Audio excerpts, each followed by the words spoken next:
Hi friends, ಎಲ್ರಿಗೂ ನಮಸ್ಕಾರ. Welcome to our YouTube channel. ಸವಿ ಸವಿ ನೆನಪು, ಸಾವಿರ ನೆನಪು. ನಮಸ್ಕಾರ ಸ್ನೇಹಿತರೆ. ಜೀವನದಲ್ಲಿ ಕೆಲವರು ಇರ್ತಾರೆ, ಅವರಿಗೆ ಸತ್ಯವೇ ದೇವರು, ಸತ್ಯವೇ ಉಸಿರು. ಅಂತಹ ಮಹಾನ್ ರಾಜನ ಕಥೆಯನ್ನು ಇಂದು ನಿಮ್ಮೊಂದಿಗೆ ಹಂಚಿಕೊಳ್ಳಲಿದ್ದೇನೆ. ಆ ರಾಜನ ಹೆಸರು ಸತ್ಯ ಹರಿಶ್ಚಂದ್ರ. ಒಮ್ಮೆ ಮಹರ್ಷಿ ವಿಶ್ವಾಮಿತ್ರರು ಹರಿಶ್ಚಂದ್ರನ ಸತ್ಯನಿಷ್ಠೆಯನ್ನು ಪರೀಕ್ಷಿಸಲು ನಿರ್ಧರಿಸಿದರು. ಕನಸಿನಲ್ಲಿ ಬಂದು ನಿನ್ನ ರಾಜ್ಯವನ್ನು ನನಗೆ ದಾನ ಮಾಡು ಎಂದು ಕೇಳಿದರು. ಸತ್ಯಕ್ಕೆ ಬದ್ಧನಾಗಿದ್ದ ಹರಿಶ್ಚಂದ್ರ ಒಂದು ಕ್ಷಣವೂ ಯೋಚಿಸದೆ ತನ್ನ ಸಂಪೂರ್ಣ ರಾಜ್ಯವನ್ನೇ ದಾನ ಮಾಡಿಬಿಟ್ಟನು. ಆದರೆ ಕತೆ ಅಲ್ಲಿಗೆ ಮುಗಿಯಲಿಲ್ಲ ಸ್ನೇಹಿತರೆ. ಮಹರ್ಷಿಗಳು ದಕ್ಷಿಣೆಯನ್ನು ಕೂಡ ಕೇಳಿದರು. ಅದನ್ನು ಕೊಡಲು ಹಣವಿಲ್ಲದ ಕಾರಣ ರಾಜನು ತನ್ನ ಪತ್ನಿ ಚಂದ್ರಮತಿ ಮತ್ತು ಮಗ ರೋಹಿತಾಶ್ವನೊಂದಿಗೆ ಕಾಶಿಯತ್ತ ಹೊರಟನು. ಅಲ್ಲಿಂದ ಅವರ ಜೀವನವೇ ಸಂಪೂರ್ಣ ಬದಲಾಯಿತು.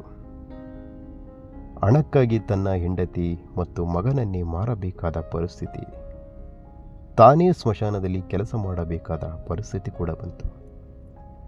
ಆದರೂ ಯಾವ ಸಂದರ್ಭದಲ್ಲೂ ಹರಿಶ್ಚಂದ್ರ ಸತ್ಯವನ್ನು ಬಿಟ್ಟುಕೊಡಲಿಲ್ಲ.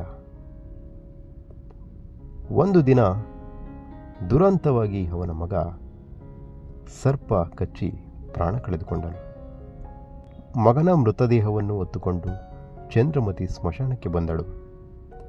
ಆಗ ಹರಿಶ್ಚಂದ್ರ ಹೇಳಿದ ಮಾತು, ಇದು ಸ್ಮಶಾನ, ಇಲ್ಲಿ ನಿಯಮ ಎಲ್ಲರಿಗೂ ಒಂದೇ, ಶುಲ್ಕ ನೀಡಿದಾಗ ಮಾತ್ರ ದಹನ ಮಾಡಬಹುದು ಎಂದನು. ಸ್ನೇಹಿತರೆ, ತನ್ನದೇ ಮಗನಾದರೂ ತನ್ನದೇ ಪತ್ನಿಯಾದರೂ ಅವನು ಧರ್ಮವನ್ನಾಗಲಿ ಸತ್ಯವನ್ನಾಗಲಿ ಮರೆಯಲಿಲ್ಲ. ಅಷ್ಟರಲ್ಲಿ ದೇವತೆಗಳು ಮತ್ತು ಮಹರ್ಷಿಗಳು ಪ್ರತ್ಯಕ್ಷರಾದರು.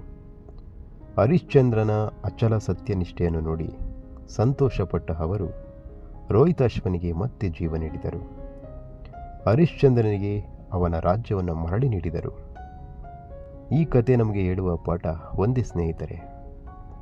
ಸತ್ಯದ ದಾರಿ ಕಷ್ಟವಾಗಬಹುದು, ಪರೀಕ್ಷೆಗಳು ದೊಡ್ಡದಾಗಿರಬಹುದು, ಆದರೆ ಕೊನೆಯಲ್ಲಿ ಗೆಲ್ಲುವುದು ಯಾವಾಗಲೂ ಸತ್ಯವೇ. ಸ್ನೇಹಿತರೆ, ಇವತ್ತಿನ ಕತೆ ಇದಾಗಿತ್ತು. ಇಂತಹ ಮತ್ತೊಂದು ಮನಮುಟ್ಟುವ ಕನ್ನಡ ಕಥೆಯೊಂದಿಗೆ ಮತ್ತೆ ಭೇಟಿಯಾಗೋಣ. ಧನ್ಯವಾದಗಳು.